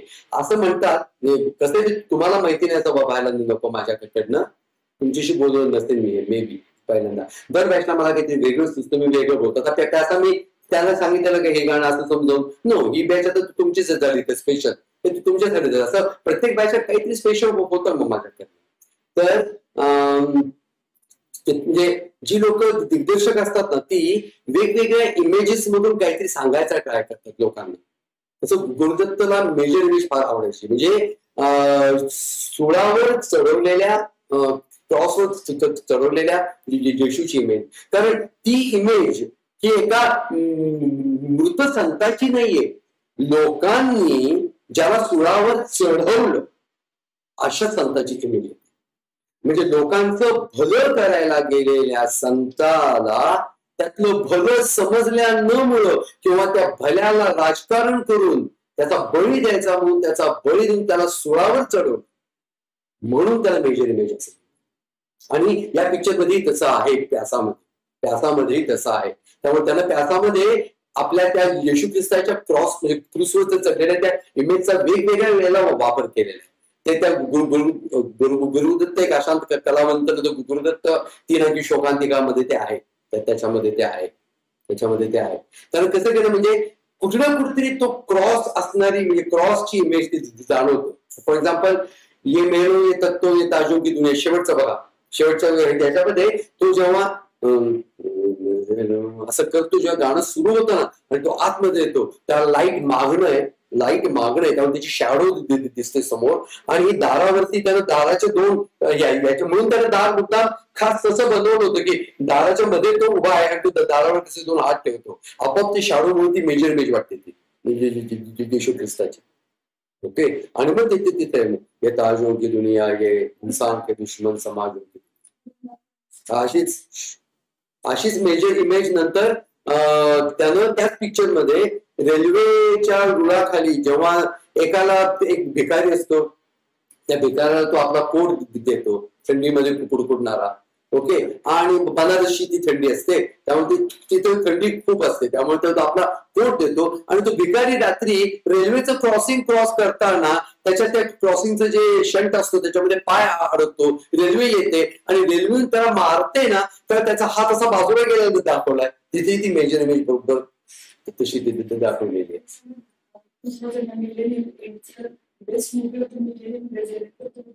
हो, येस. नाही, मॅडम सांगतात तुम्हाला सांगायला, best director of the millennium 2000ला जेव्हा एक करण जोहरने एक कार्यक्रम केला होता. करण जोहर जाऊ दे, पण कार्यक्रम तो खूप चांगला होता. त्यानं best director of the millennium, best actor of the millennium, best singer of the millennium, male singer, female singer, best हे त्याने केले होते. त्यावेळेला फाईटला गुरुदत्त, राज कपूर, नंतर हे महबूब खान, नंतर असली महान 5 जण होती. महबूब खान होता, गुरुदत्त, सत्यजित रे नव्हते, महबूब खान होता, भीमल रॉय असे होते. तर गुरुदत्त ते जिंकून गेला होता. Best director of the millennium. आणि ते बेस्ट मूवी म्हणून पण प्यासा, बेस्ट मूवी, बेस्ट ऍक्टर म्हणून of the millennium Amitabh Bachchan. Best actress आता मलाच आठवत नाहीये, मीना कुमारी का नर्गिस, बहुतेक बहुतेक. ओके. नूतन नर्गिस किंवा मीना कुमारी. नंतर बेस्ट मेल सिंगर म्हणून Mohammed Rafi. Best female singer दुसरं कोणी असू शकत, लता मंगेशकर, दुसरं कोणी असू शकत नाही. अनटचेबल. बेस्ट मेलचं तसं नव्हतं, तिघं होतं फाईटला, मोहम्मद रफी, किशोर कुमार आणि मुकेश. या तिघात मोहम्मद रफी जिंकणं ही खूप गोष्ट आहे. तिकडे बेस्ट फिमेल सिंगर फाईटच नाहीये, असून दादाच्या जोडीला अशा दुसरी काय फाईट. आणि ते अशा स्वतः सांगेल मला काय देतात दिदी असताना म्हणून, तर तिथं काही चॉईसच नव्हता. असं बेस्ट ऍक्टर चॉईस नव्हतं, अमिताभ बच्चन लास्ट चॉईस. त्याला काय म्हणजे सवाल नव्हता. फाईटला खूप जण होते. त्याला हा पिक्चर त्याही वेळचा म्हणजे पीकचा पिक्चर म्हणून तुम्हाला सांगितलेला याच्यामध्ये हा पिक्चर टॉपला सांगितलाय बाबा. प्यासा साबिगर गुलाम आणि कामेश्वर. ओके, त्यावेळी मी टिकला म्हणून सांगितलं तुम्हाला.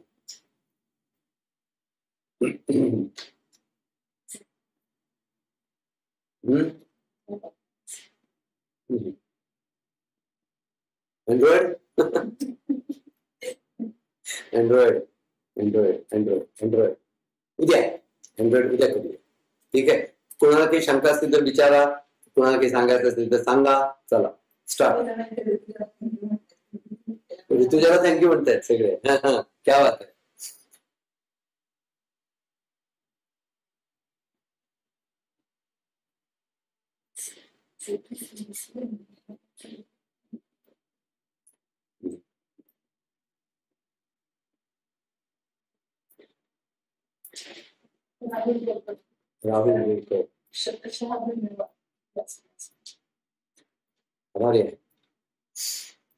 राहुल तुम्हाला नाही द्यायचं तर कोणाला द्यायचं, त्याचा अर्थ फक्त कळला पाहिजे. छान, म्हणजे तुम्ही आहात तसे, यू डिझर्व, तुम्ही आहात तसे, नक्की आहात.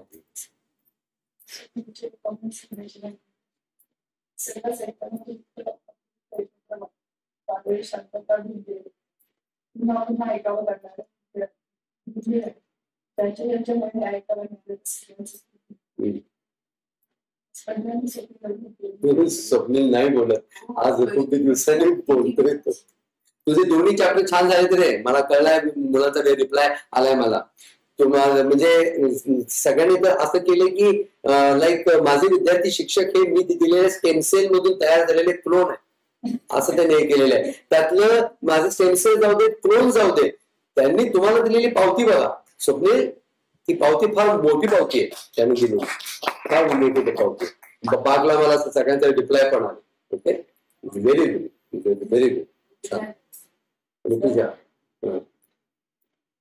सर आज खूप छान वाटलं. तुम्ही खूप दिवसांनी खूप दिवसांनी आयडिया बॅचमध्ये एवढं मन मोकळं.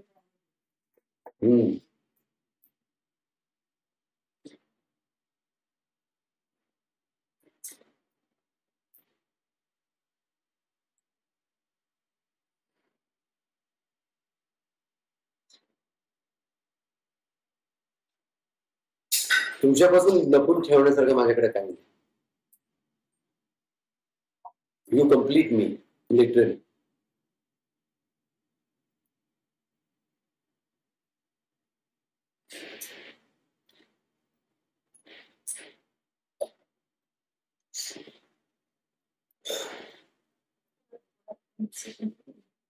मला विचारू दे. हा,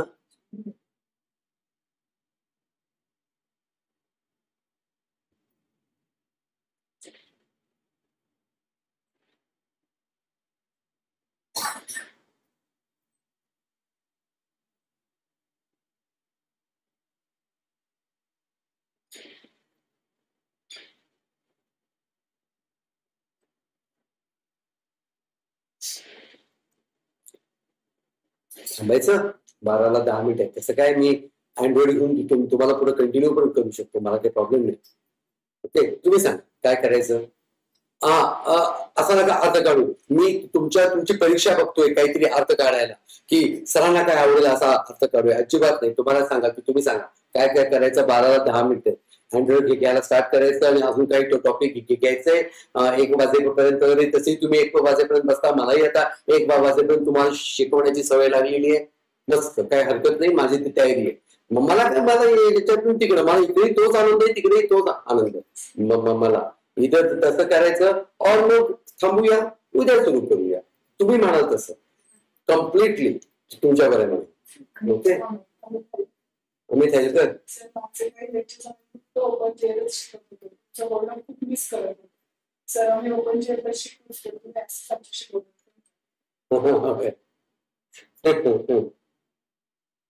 गेले काही लेक्चर फक्त ओपन चेअरच चालू. खरंय, खरंय. जॅक्सन झाला.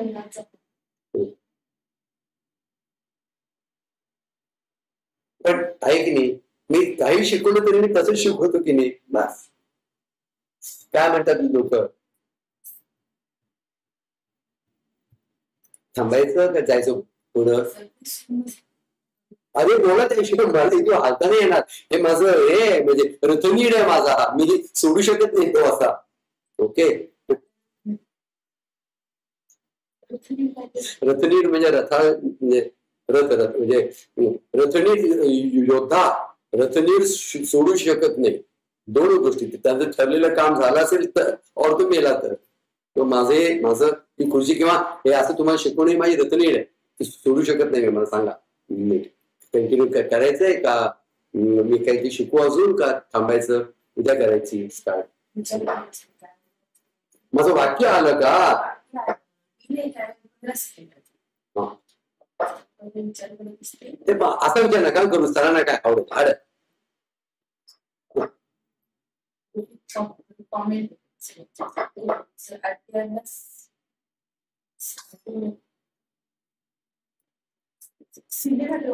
सिनेमॅटोग्राफी. बरं, सिनेमॅटोग्राफीच्या वेळेला असं काहीतरी लेक्चर घेऊया पुढच्या वेळेला, आठवूया. यात मला आठवून देत असा मी कोविड तुम्हाला सध्या तेवढं देतो. सर लेटेस्ट डायजेस्ट याचा कोण म्हणाल? रोज सत्यमूर्ती.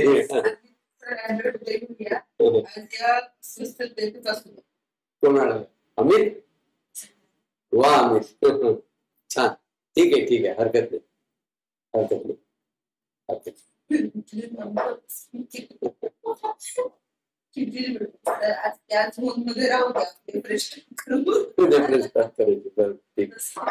ठीक आहे, छान.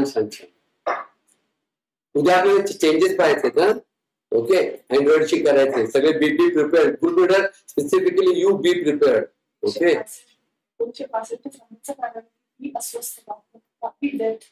हो रे, हे खरंय. अशी डेप्थ आणि अशी गाणी नाही झाली. रेनेसान्स म्हणतात तो यासाठी. अशी गाणी नाही होत. मी चित्रपटांचा आणि या सगळ्या कविता आणि या सगळ्याचा मी नुसता फॅन नाही. त्यामुळे माझा जेवढा अभ्यास आहे त्याच्यावर सांगतो. हा आनंद नंतरच्या गाण्यांनी नाही रे मिळून दिला. नंतरच्या गाण्याने नाही मिळून, म्हणजे जुनं छान नवीन वाईट असं मी नाही म्हणत आहे. तुम्हीच बघा ना, हे अशा अर्थाचं गाणं एखादा मला आताच काढून दाखवा की नाही निघत. आणि अशी त्या काळी सगळीच गाणी होती. त्या काळची सगळीच गाणी अशी होती. सगळीच गाणी अशी होती. सगळी गाणी इतकी कासावीस करायची. काही गाणी म्हणता यावीत म्हणून प्रेमभंग लोकांनी करून घेतलंय की हे गाणं म्हणता यावं, तर आता प्रेमभंग करूनच घेऊया त्याच्या मागे म्हणून. ते कोणी जर तुम्हाला तोडत आहे, हे गाणं आवडलं म्हणून माझ्या एका मित्रानं प्रेमभंग करून घेतला होय. म्हणजे मुळात तिचं त्याच्यावर प्रेम नव्हतंच बरं का. ओके, हा म्हणायचं की होतं आणि त्याचं माझं हे तोडलं. आणि म्हणून ते कोई शर्त होती नहीं प्यार में मगर प्यार शर्तों पे तुमने किया, नजर में सितारे जो चमके जरा बुझाने चले आरती का दिया, जब अपनी नजर में ही गिरने लगो अंधेरों में अपने ही गिरने लगो, तब तुम मेरे पास आना प्रिय, ये दीपक जला है जला ही रहेगा तुम्हारे लिए, कोई जब तुम्हारा हृदय तोड़ दे. हे गाणं म्हणता यावं म्हणून तिच्या तो प्रेमभंग करून घेतला. माहितीये, अशी गाणी त्या काळी होती.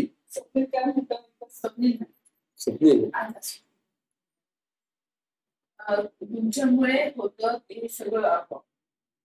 सर आज नाही बोलायचं.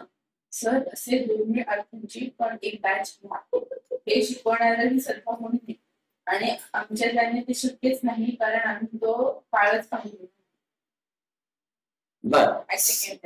स्वप्नील, मला एक मुद्दा स्वप्नीलच्या माध्यमातून बोलायचा आहे. स्वप्नीलला मांडलेला मुद्दा अतिशय लाईव्ह आहे, अतिशय महत्वाचा आहे. आणि त्या मुद्द्यानं मला तुमच्याशी बोलायचंय. जरा माझ्याकडे जरा बघा, माझ्याकडे जरा बघा प्लीज. जरा माझ्याकडे बघा, मी काय सांगतो ते ऐका. माझा जन्म आहे 67चा. माझे आई वडील ओके, माझ्या वडिलांना हिंदी काही आवडायचंच नाही. काय म्हणजे बाबा आवडीने फक्त मीना कुमारी त्यांना आवडायची नटी म्हणून. ओके, बाकी त्यांना कोणी आवडायचं. बाबा माझे भाग्यात दुरू असलेला माणूस होता पाकिस्तानी, त्याच्यामुळे संत, त्याच्यामुळे त्यांना आवड निवड ते सगळ्याच्या पलीकडे गेले होते पहिल्यापासून. आईला भयंकर आवड चित्रपट आणि गाणी बिणी. पण दुर्दैव माझं तिचं म्हणूया आपण आहे आता फोटोतच आहे, तिला राजेंद्र कुमार वगैरे आवडायचे रे. बर हे कधी म्हणजे हे कधी त्या काळी कुणाला आवडणारे नट नव्हते का? ते तिचा आवडणारे नट म्हणजे राजेंद्र कुमार, विश्वजित. अरे हे काय आवड आहे? ओके, आम्ही प्रयत्न केला आवडून घेण्याचा, बरं का, मी अगदी प्रयत्न नाही केला असं नाही झालं. पण दिलीप कुमार काय ते राजेंद्र कुमार आवडेणार अगदी मी सहन करवेना माहितीये की आपण का सहन करतोय असं वाटायला लागलं. विश्वजित दूरची गोष्ट आहे, पण आईला हे आवडायचं. मग सर तुमच्यात ही आवड कशी काय तयार झाली? कदाचित ते जेनेटिक्स आईकडनं आलं होतं, पण जो तौलनिक अभ्यास असतो ना तो बहुतेक वडिलांकडनं आला असावा माझ्याकडे. त्यामुळे 67 साली जेव्हा प्यासा लोक विसरली होती त्यावेळेला आजही 2021 मध्ये जगत असताना मला प्यासा, साबिबिया गुलाम, कागज के फूल, नंतर बिमल रॉयचा सुजाता, बंदिनी, हो जाने वाले हो सके तो लौट के आना, किंवा म्हणजे बंदिनी, देवदास, त्याच्यानंतर दो बिघा जमीन, नंतर अपूर्व संसार, पथेर पांचाली, सत्यजित रायचे, हे का आवडतात मला? जे माझ्याही जन्माच्या खूप आधीच आहेत. मला नूरजहां आवडते, जी माझी पणजी खापरपणजी येते. पण माझं जाऊ दे त्याच्या माझ्या आणि माझ्या बायकोच्या मध्ये 8 वर्षाचं अंतर आहे. मी 67च आहे, ती 75ची आहे.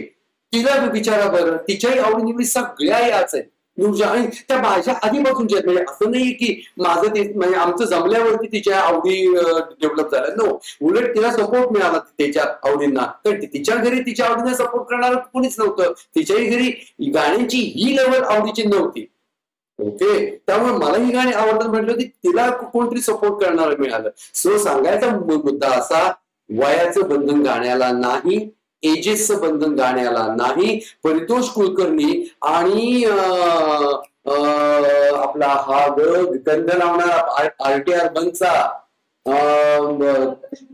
पंकज गुप्ता, या दोघांनी सगळी बंधनं तोडून दाखवलेले आहे. पंकज गुप्ता म्हणजे त्याला मलाही हरवलं. तो म्हणजे RC बोराल, नूरजहां आणि सायकलच्या आधीचा 40, त्याला RC बोराल पासूनची गाडी माहिती होती. पंकज गुप्ता आहे RTR 1चा विद्यार्थी. RTR 1ची बेबी त्याची बेबी आहे पहिली, म्हणजे त्यानंतर RTR 1 बेबी त्याला म्हणतात त्याची बेबी पंकज गुप्ता, परितोष कुलकर्णी. आणि त्यापैकी पंकज गुप्ताला मी मानतो त्याला पहिल्यापासूनच ही गाणी आवडायची, कारण त्याचे आईवडील परत असं रसिक, त्यामुळे त्याला तिथनं आलं होतं. पण परितोष कुलकर्णी अजिबात यातलं काही आवडायचं नाही. तो आपल्या क्लासचा विद्यार्थी, हळूहळू त्याच्यातून ती आवड डेव्हलप झाली. माझे लेक्चर्स ऐकताना म्हणा किंवा हे करताना म्हणा, ओके, ती डेव्हलप झाली आणि त्याच्यातून मग परितोष तयार झाला. ही 2 उदाहरणं मी का दिली? ती तुमच्या जवळ जातात म्हणून, तुमच्या वयाच्या जवळपासची लोक येते म्हणून. नाही तर तुम्हाला जर अजून जर डीप उदाहरण द्यायचं असेल तर तुम्ही त्याला कसं करणार? आमची मी तुझ्या आवडीचं काय म्हणणार तुम्ही? तिचं तर वय तुमच्याही पेक्षा ती लहान आहे, तुमच्यापैकी म्हणजे तुमच्या थोडस बरोबरची किंवा तुमच्यापेक्षा थोडी लहान, अशा याने. हे सगळ्या आवडी या आई वडिलांच्याकडून किंवा शिक्षकांकडनं आल्या पाहिजे. तेव्हा स्वप्नीलच्या एका वाक्याचं मला तुम्हाला सगळ्यांनाच महत्व समजून सांगायचंय की मी तर हे करीनच शक्य आहे तेव्हा, माझं कामच आहे, मी शिक्षक आहे, माझं कामच आहे हे करणं हे. पण तुम्ही एक गोष्ट पाळायची, जे स्वप्नील म्हटलंय ते मी एक लक्ष देऊन ऐका. हे तुमच्या पिढीचं असो नसो, ते माझ्यासारख्या माझ्या माध्यमातून ते तुमच्या पिढीचं तुम्ही करून घेतलं पाहिजे, कारण ते चांगलं. जे चांगलं आहे ते इमॉर्टल आहे, जे इमॉर्टल आहे ते टिकलंच पाहिजे, ती तुमची जबाबदारी. म्हणून तुम्ही संस्कारांची जबाबदारी मानतो मी. स्वप्नील तेच सांगतोय तुम्हाला, इनडायरेक्टली मी स्वतःलाही सांगतोय ते, कारण ही गोष्ट खरी आहे. हे नाही तर ऐकायला मिळणारच नाही. पण माझं आता हे माझ्या शिक्षकांना पण सांगणं आहे की तुम्हाला जमलं पाहिजे. योगेश्वर हे उत्तम करतो. योगेश्वर गाण्यांची उदाहरणं फारशी देत नाही, पण योगेश्वर चित्रपटांची नाही, कारण त्याचा गाण्याच्या चित्रपटांचा त्याचा अभ्यास कमी पडतो. पण तो ज्ञानेश्वरी आणि गीता आणि वेगवेगळ्या फिलॉसॉफिकल गोष्टी, जे कृष्णमूर्ती वगैरे, हे तो अचूक सांगतो. किंवा स्वप्नील तुला पण आता हा अवांतर वाचन किंवा अवांतर अभ्यास सुरू केला पाहिजे. तुलाच नाही, माझ्या सगळ्या विद्यार्थी शिक्षकांना, शशी आहे याच्यामध्ये, शशी आला, पियुष आला, सगळ्यांना हे जमलंच पाहिजे, सगळ्यांनी केलं पाहिजे. कारण हा वारसा आहे, हा वारसा देणं हे माझं काम आहे, तसं माझ्या शिक्षकांचं पण काम आहे त्यांच्या विद्यार्थ्यांना हा वारसा देणं. नाहीतरी थांबून जाईल, हे खुंटून जाईल. जे चांगलं आहे ते पुढे गेलंच पाहिजे. Survival of the fittest. आणि ते पुढे जायला कारणीभूत ठरते ती तुमची परंपरा. म्हणून आपला क्लास परंपरावादी. म्हणून आपला क्लास ट्रॅडिशनल, म्हणून आपला क्लास संस्कारांचं महत्व मानतो, म्हणून आपला क्लास संस्कारांसाठी खास वेळ देतो, म्हणून आपल्याकडं तशाच मानसिकतेची आणि त्याच पद्धतीची लोक आली पाहिजे. तरी लोक येतात त्याच पद्धतीचा एखादा अपवाद असतो, पण अदरवाईज लोक त्याच पद्धतीचे असतात. आणि मला तुमचा नितांत अभिमान आहे की तुम्ही ऐकताय. तुमच्यापैकी एकीला एकूणचे नीलाम वगैरेचा अर्थ काय, एकूणचे म्हणजे काय, हव्वा म्हणजे काय हे त्याला पाहिजे होतं त्या मुलीला. ही फार वेगळी गोष्ट आहे ही. तुमच्यापैकीच एकाला मोक्षाचा अर्थ, तुमच्यापैकी एकाला आपण कठपुतळी आहोत याचा अर्थ, हे जे काही करतोय ना तुम्हाला तुमच्यातून मला, की तुम्ही काय समजून घेऊन करू शकता, तुमची ताकद काय. मी आज तुलाच फक्त तयार नाही करत आहे, मी तुम्हाला सगळ्यांना तयार करतोय. पण तुम्ही सगळे पुढे येणार. पण तुम्हाला माझा शाप लागेल जर तुम्ही पुढे दिलं नाहीत तर. हे पुढे द्यायची जबाबदारी तुमची. हे जबाबदारी आहे, हे उपकार नाही आहेत. मी हे तुम्हाला देतोय कारण हे तुम्ही पुढे देणं भाग आहे. मग समजा आता स्वप्नीसारख्या सेन्सिटिव्ह शिक्षकाला असं वाटलं सरांचं आपण पुढे देऊया, सरांचं आपण शिकवलं तर फ्लो सारखं पुढे जर कंटिन्यू करू शकतो तर आपण हेही करू शकलो पाहिजे. पण आपण सरांच्या लेवलला करू शकू का? नो, हा चॉईसच नाहीये माझ्या विद्यार्थी शिक्षकांना. त्यांनी हे केलंच पाहिजे, त्यांनी हे केलंच पाहिजे, त्यांनी हे केलंच पाहिजे, त्यांनी हे केलंच पाहिजे. हे बघा, हे असं होतं. मी असा रेटतो, मी आर्टच्या विद्यार्थ्याने असाच रेटत गेलो होतो की त्यांनी केलं पाहिजे. कॉर्नर होणं म्हणतात ना, अशाच रेटल्यामुळं काही विद्यार्थी कॉर्नर होते त्या नसते. मी ज्या विद्यार्थ्याबद्दल प्रस्तावना केली ना पहिल्यांदा, मी त्याला शिव्या नाही देऊ शकत खूप, त्याला मी रागू नाही शकत खूप. किंवा तुम्ही त्याला पाण्यात पाहणं चुकीचं आहे. कारण सांगू का, हे एक प्रातिनिधिक रूप आहे. मी त्या प्रतिनिधित्वाला घाबरलेलो, त्या व्यक्तीला नाही घाबरलो, त्या प्रतिनिधित्वाला घाबरलेलो आहे. फॉर एक्झाम्पल मला सांगा, उद्या माझे आई वडील आम्ही दोघं जण काहीतरी टुकार निघालो म्हणून आमच्या नातेवाईकांच्या समोर जर काय आमच्या चुगल्या करत असतील की बघा तुमची मुलं किती छान अमेरिका आणि जपान आणि माती आणि हे बघा आमचं हे बसले इथं, हे बघा हे असं आहे, हे एक पायानं हे असं, एक तोंडानं असं, असं जर करत बसले असते ते बसले होते असं करत, तर तर तर काय घडलं असतं? त्या नातेवाईकांनी हो ना, काय ना तुमचं दुःख ना वगैरे वगैरे तोंडावर म्हणाले असते. पण बाहेर गेल्यावरती मात्र एकच वाक्य बोलले असते, संस्कारातच दोष आहे म्हणून मुलं अशी झाली. कधीच म्हणजे उद्या मी या मुलाबद्दल जर का उद्या वाईट बोललो, त्याचं नाव वगैरे घेऊन त्याचं काहीतरी वाईट व्हावं म्हणून बोललो, किंवा तुम्हाला सगळ्यांना सांगितलं जा त्याला धुवा, तर दोष त्याचाच कसा होऊ शकतो? हा दोष आमचा होतो, आई बाप आणि मी. की ती परंपरा किंवा ते त्याच्यात एम्बेड का होऊ शकलं? 30% तिथं कमी पडले का? आणि तो माझ्याकडे 50% करायला आला होता, तर त्या 50% मी पण त्याला देऊ शकलो नाही का? मी तो ड्राईव्ह त्याला देऊ शकलो नाही का?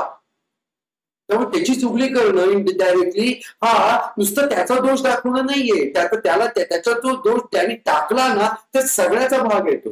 मग त्याच्यामध्ये ते 30% आले, त्याचे 50% शिक्षक आले, मग त्याच्यामध्ये मी आलो, तो 10% समाज आला की ज्या समाजाने त्याला शिकवलं की जिथं पैसे मिळतील तेवढंच फक्त शिक, जिथं मूल्य मिळते तिथे काही शिकायचं काही तुला गरज नाही, तिथं परत माग.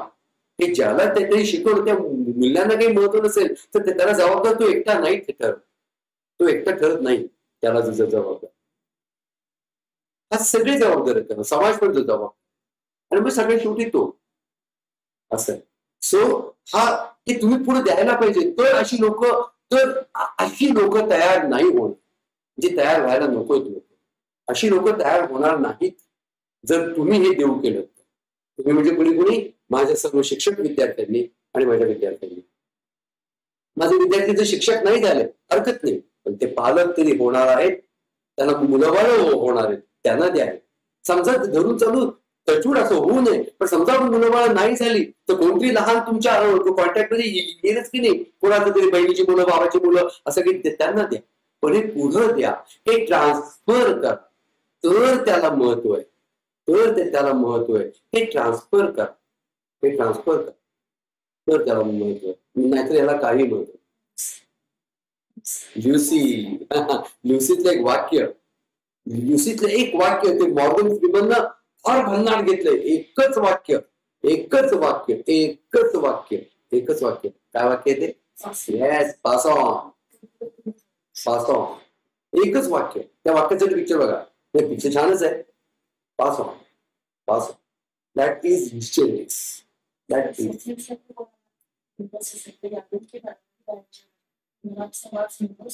हा, पहिली गोष्ट गायची चॅनलच्या पासून होतं. हे एक मिनिट, जर तुमच्या कुणालाही जर इंटरेस्ट असेल ना, मी 2 पुस्तकं सांगतो आता. मी टाईप करते. ओके, या दोन्ही पुस्तकं शिरीष कणेकरांची. ओके, गाण्याचा तो म्हणजे दर्दी माणूस आहे तो शिरीष कणेकर. तर गायच आपलं हे यादू की बारात आणि गाय चला जा, स्पेसिफिकली गाय चला जा.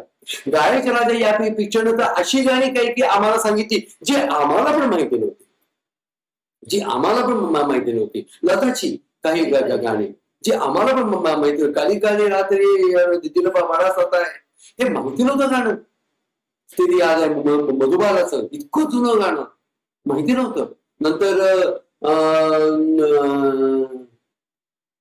तुम्हें दिल दिया है क्या किया मैंने, दुनिया का दर्द ले लिया मैंने, माहिती नव्हतं गाणं. माहिती नव्हतं हे गाणं. कागारे माहिती नव्हतं गाणं. माहिती नव्हतं. नंतर तुम्हें क्या जादू तुम्हारी याद में हम कितना रोए, हे माहिती नव्हतं गाणं. नाही, हे खरं माहिती होतं कारण हे आणि तुम्ही हे माहिती, पण बहार आई खिली खिली माहिती नव्हतं. अशी काही गाणी ऐकली की जीव द्यावासा वाटतो माहितीये. अरे काय ही प्रतिभा आणि काय आपण करतोय, काय आपण करतोय. मला सांगा एक वाक्य, माझं आजचं शेवटचं वाक्य, कारण मला त्याच्यानंतर काही बोलायची इच्छा नाही म्हणून. ओके, माझं शेवटचं वाक्य, शेवटचं म्हणजे आजच्या लेक्चरचं माझं शेवटचं वाक्य. नंतर मी थांबणार आहे, तुम्हाला नमस्कार करणार आहे आणि मी जाणार आहे. तुम्ही जा. एक वाक्य, एक वाक्य. आणि या वाक्यावरती तुम्ही, तुमची पिढी ती तुम्ही म्हणणार ना, तुम्ही म्हणणार, तुम्ही म्हणणार, तुम्ही म्हणणार म्हणजे तुम्हाला घडवणारे मग त्याच्यामध्ये सगळे दोषी आले. मग मी पण आलो, सगळे शिक्षक आले, आई बापही आले, सगळे आले. पण गायच्या राजासारखं पुस्तकातून परितोष मुळापासून बदलतो, सगळ्या गाण्यांचं कलेक्शन करतो, पंकज गुप्ता आरसी बोराळ पासून मागून येतो. ओके, हे जे आहे ना असतं काहीतरी पेटून करा. अजून एक करू शकता तुम्ही, एक वाक्य. आणि त्या वाक्यापुढे आपण सगळे फिके पडतो. माहिती त्या वाक्यापुढे सगळे फिके पडतो. आरसी बोराळचंच वाक्य आहे. आरसी बोराळचा वाक्य किंवा त्या वाक्याशी कन्सर्न 2 घटना आहेत. संगीतकार कसा असायला पाहिजे, संगीतकार म्युझिशियन, आणि आजचे संगीतकार कसे आहेत त्याच्याच बाबत तुम्हीच बघा. ओके, आरसी बोराळच्या टीम मधलं व्हायोलिन गेलं चोरीला. त्या टीम मध्ये व्हायोलिन टीम मध्ये वाजवायचं असतं ना ते गाण्यामध्ये. जेव्हा गाणं तुम्ही एखाद्या रेकॉर्डिंग बघितली ना, माहिती युट्यूबला जा आणि एखाद्या गाण्याचं रेकॉर्डिंग बघा. त्यामध्ये तुम्हाला आपल्या याचं तरी बघितलं ना तुम्ही. मी तुम्हाला ट्रेलर मध्ये दाखवलं होतं दा विंची कोड मध्ये. असे चेलो असे 100 जण असे बसलेले असे चेलो वाजवत असतात. चेलो अशी मोठं व्हायोलिन किंवा मग असं व्हायोलिन. तर आरसी बोराळच्या टीम मधलं संगीतकार व्हायोलिन चोरीला गेले. ओके, आरसी बोराळ न बग्गी काढली, त्या काही जुनी 40शी गोष्ट आहे, बग्गी काढली आणि आपल्या गाडी मामाला म्हणलं की चल आपल्या लखनौच्या मोहल्ल्यातून, लखनौमध्ये चालू शूटिंग, लखनौच्या मोहल्ल्यातून जायचंय आपल्याला. लखनौच्या मोहल्ल्यातून जाता जाता हा मागे झोपला. आरसी बोराळ म्हणजे चालकाला, गाडीवानाला वाटलं की आपला मालक मागे झोपलाय. एका मोहल्ल्याच्या समोर तो आला, एका खोली समोर तो आला आणि म्हणाला आपलं व्हायोलिन आत आहे तिथं, तिथून घेऊन ये जाऊ. हा गेला आणि व्हायोलिन घेऊन आला. गाडीवान, आपलं व्हायोलिन कुठे? हे उत्तर प्रदेश, लखनौ मध्ये, जिथं गल्ल्यामध्ये घराघरातून म्हणजे तिथं याच्यासाठीच प्रसिद्ध असणारं ते एकेकाचं शहर होतं. ओके, त्या शहरातल्या त्या अनेक कल्लोळामध्ये वाजणाऱ्या व्हायोलिन मधून स्वतःच व्हायोलिन ओळखता येणं, हे याला काय लेवलची प्रतिभा लागते, काय लेवलचं वेळ लागतं. मला वेडे विद्यार्थी पाहिजे, मला वेळ लागणारे विद्यार्थी पाहिजे, पुढच्याला वेळ लावणारे विद्यार्थी पाहिजे. मला विद्यार्थी शिक्षक पाहिजे, मला वेडे विद्यार्थी पाहिजे आणि पुढच्याला वेळ लावणारे विद्यार्थी शिक्षक पाहिजे. आणि ही प्रत्येक शिक्षकाची इच्छा असली पाहिजे असं मला वाटतं. हे उदाहरण नंबर 1. उदाहरण नंबर 2, अनिल विश्वास, संगीतकार, अनिल विश्वास ऐका गाणी त्याची, ऐका गाणी त्याची. मी सांगणार की आता नुसतं साधं म्हणजे काय म्हणा म्हणजे किती किती गाणी सांगू, नुसतं बसलं तरी अशी यादी अशी खड येईल. अनिल विश्वास. ओके, तर अनिल विश्वास या संगीतकाराचं एक वाक्य होतं, समोरच्या वाद्य मेळातून त्या 1000 मध्ये 100 नक्की 100 व्हायोलिन्स मधून बेसूर कोणतं व्हायोलिन चाललंय हे जो अचूक ओळखू शकतो तेवढी शक्ती देवानं मला दिलेली आहे, हे अनिल विश्वास स्वतःबद्दल सांगतोय. तेवढी शक्ती मला देवानं दिलेली आहे, तेवढा कान माझा शाबूत आहे. समोरच्यातून बरोबर तो बेसूर ओळखतो. अजून काय करेल? हे वेळ जर असेल ना, मग काही काळजी करायला का, मग काही काळजी करायचं. हे वेळ पाहिजे. मला माझे विद्यार्थी असे पाहिजे, असे पाहिजे. आणि म्हणून मला आपला क्लास सुरू होताना आधी फिल्टर जो लावावा लागतो तो त्यासाठी लावावा लागतो की मला असे विद्यार्थी पाहिजे, मला फिल्टर त्यासाठी लावा, त्यासाठी. ठीक आहे, म्हणून मी सगळ्यांचा नाही होऊ शकत. आता तुम्हालाही कळलं असेल का सर व्हिडिओ कॅसेट काढत नाहीत किंवा का सर त्यावेळेला सीड्या काढत नाहीत. कारण सरांनी काढल्या तर सरांच्या सीड्या काय येत नाहीत. नो, त्यातली सीडी खराब झाली होती, लोकांनी आपल्या गाडीच्या मागे चमकायला लावावी अशी माझी इच्छा नाही, अशी माझी इच्छा नाही. त्यापेक्षा माझ्याकडे विद्यार्थी कमी आलेले चालतोय ना, पण एखादा बेसूर विद्यार्थी येऊन तो फिल्टर बिघडवायला नको. म्हणजे याचा अर्थ त्याचा सूर माझ्याशी जमत नाहीये, कोणाशी तरी जमेल की, ठीक आहे की, हरकत नाही. माझ्याशी जमत नाही, बाकीचे संगीतकार आहेत की बाहेर, त्यांच्याशी जमू दे की त्याचे सूर. तो काही वाईट नाहीये, तो काही वाईट नाहीये, ठीक आहे. त्याच्याशी जमेल त्याच्याशी त्याने जावावं. कुठलंच संगीत वाईट नसतं, तसं आहे. कुठलाच विद्यार्थी वाईट नसतो. जर विद्यार्थी वाईट असेल ना तर पालकांनी आणि शिक्षकांना खुद के गिरेबान में झाकना चाहिए, खुद के गिरेबान में झाकना. बाकी काही. ओके, ठीक आहे, चल थांबूया, उद्या भेटूया. अँड्रॉइड ठीक आहे. ओके, तुटलं कसं नाही तुटलं एवढं. हा, चला मंडळी, बाय, भेटूया. सगळ्यांना प्रणाम आणि सगळ्यांना आशीर्वाद.